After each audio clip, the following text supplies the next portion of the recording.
Bonjour à tous et à toutes, Steph, ISD+. Allez, cette semaine, on parle d'encore une notion qui est hyper importante et qui est souvent très mal comprise.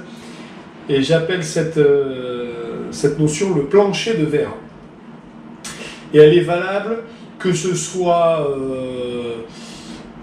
dans tout ce que tu entreprends, que ce soit des entreprises personnelles, c'est-à-dire des choses que tu veux accomplir de façon personnelle, que ce soit des choses de façon sportive, que ce soit des choses de façon entrepreneuriale, du commerce, tout ce qu'on veut. Et le plancher de verre, c'est la chose suivante.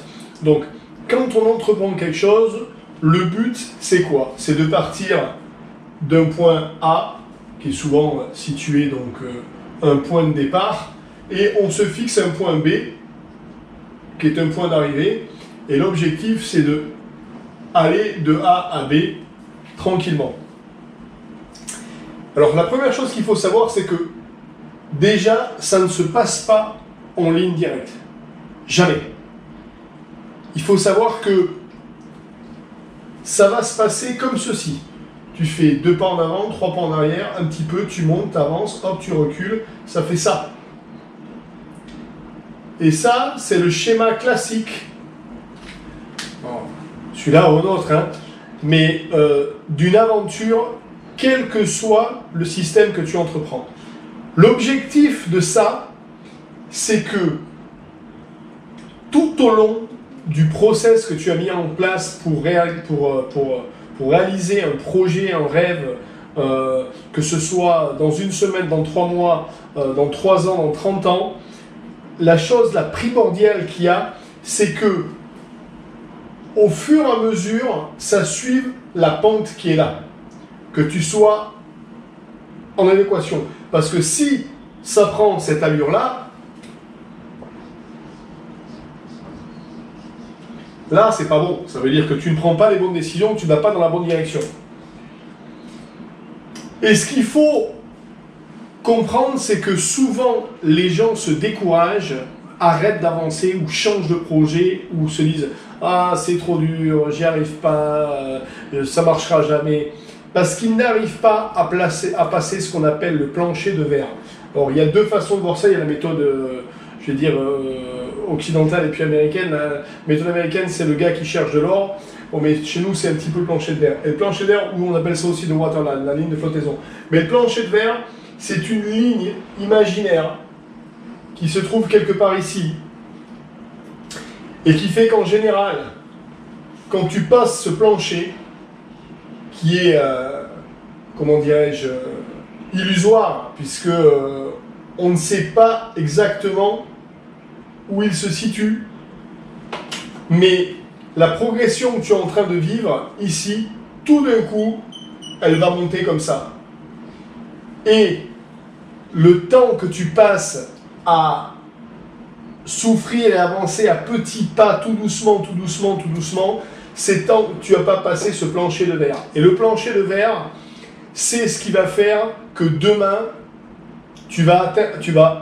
on ne sait pour quelle raison, quand tu vas mettre l'action qui est là juste après, ta société va atteindre de la notoriété et d'un coup, on va parler de toi dans un grand journal ou dans un journal régional et les gens vont savoir que tu es là et tout d'un coup, tous les efforts que tu as fait là, ça va marcher parce que tu vas faire une performance physique qui va être reconnue, tu vas gagner quelque chose ou on va découvrir une vidéo ou il y aura quelque chose sur YouTube qui aura fait un buzz ou je ne sais quelle raison, on parlera de toi à la radio, mais une des clés essentielles quand tu fais quelque chose et que tu veux devenir... alors je parle des choses publiques parce que les choses personnelles, et même pour toi, le plancher de verre, c'est quand tu vas te dire « Waouh, mais là, ça y est, on les voit mes abdos ». Et là, ça va quintupler ta motivation. Tu auras passé le stade où tu ne seras plus dans la perte de poids, mais dans le maintien. Dans le maintien, ça deviendra plus facile. Et comme ce sera plus facile, tu iras de plus en plus, de plus en plus, de plus en plus. Les Américains, eux, voient ça d'une autre façon. Ils voient ça d'une façon qui est assez intéressante, qui est assez marrante. Et ils appellent ça le chercheur d'or qui n'a pas de chance. C'est-à-dire que là, il y a de l'or au fond. Donc, admettons qu'on est... là, il y a de l'or. Et ça, c'est la surface de la Terre. Et il y a un mec, il arrive et il prend une pelle et il commence à creuser. Et il creuse, et il creuse, et il creuse. Et il trouve pas d'or, il trouve pas d'or, il trouve pas d'or, il trouve pas d'or, il trouve pas d'or, il trouve pas d'or, il trouve pas d'or. Et là, c'est la même chose ici. Il est là-dedans. Il est en train de se dire, mais qu'est-ce qui se passe? J'y arriverai jamais. Et le pire, c'est que des fois, tu abandonnes ici. Et des fois, tu abandonnes là. Et là, il y a un mec qui reprend ta société derrière toi, qui reprend ton idée, et il fait 2 coups de pelle, et bam, il tombe sur la fortune, et on va dire, waouh, ce mec, il est génial, il a réussi, en 3 mois, il a passé sa société de rien à un super business. Non, en fait, il a pas passé ça, si vous voulez, il a passé ce pas-là, mais il a passé ce pas-là parce qu'avant, il y avait eu ça d'efforts, de faits, qui sont incompressibles, qui sont nécessaires pour tout le monde. Et ça, c'est une des bases qu'il faut que tu arrives à prendre en compte. Et tu as sûrement vécu ça dans ta vie professionnelle ou dans ta vie sportive.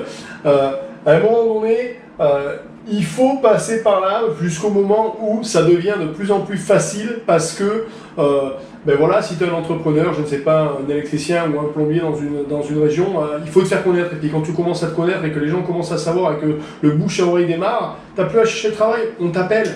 Et là, c'est ce qui se passe, c'est que tu as passé le plancher de verre, ça y est, tu es arrivé au moment où le business commence à avancer de lui-même.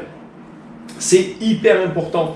Dans la vie relationnelle, c'est la même chose. Au début, quand tu démarres un couple, c'est compliqué, c'est jamais waouh, génial. Et puis, il arrive ce moment où l'un et l'autre, on se dit waouh, mais je peux lui faire confiance, elle peut me faire confiance, c'est quelqu'un de génial, on est bien ensemble, on passe du bon moment.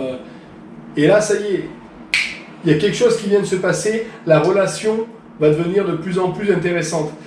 C'est pareil dans les défis sportifs, c'est pareil dans tout. Il faut passer le plancher de verre.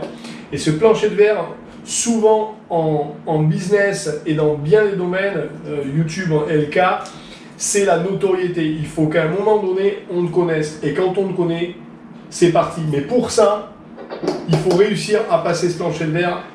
Et ça, c'est pas évident. Mais garde à l'esprit que si tu es toi en ce moment dans cette espèce de labyrinthe de la montée, ce qu'il faut que tu gardes à l'esprit, c'est que ta direction vers l'objectif, si tu regardes ton objectif qui est là, que tu t'es mis des points intermédiaires, hein, comme je te le dis souvent, mets-toi des points intermédiaires le long de l'objectif. Si tu es parti d'ici et qu'aujourd'hui tu es quelque part vers là, c'est que c'est pas mal, tu es sur la route. Par contre, si tu es parti et qu'aujourd'hui tu es quelque part vers ici, c'est que là il y a un souci. Tu n'as pas pris les bonnes décisions, tu n'as pas fait les bons choix. C'est clair? Ouais, je sais, ça paraît bizarre, mais c'est ça le plancher de verre. Et c'est la même chose dans les salaires, tu vois. Tu as un salaire qui fait que tu n'arrives pas à te assumer, et puis tout d'un coup, tu arrives au seuil où tu peux payer des factures, tu peux commencer à sortir le week-end et avoir une vie qui est différente. Tu as passé le plancher de verre. J'espère que tu as aimé cette vidéo. Dans tous les cas, laisse un commentaire si toi aussi tu as un plancher de verre et dis-nous dans quel domaine c'est. Mets un pouce vers le haut. N'hésite pas à t'abonner à la chaîne YouTube et je vous dis à demain matin, 6h pour de nouvelles aventures. Ah, toi tu l'as connu le plancher d'air? Ah ben voilà, tu vois. Ah, tu savais pas que c'était s'appelait comme ça, mais t'as vécu ça. Ben ouais, c'est normal.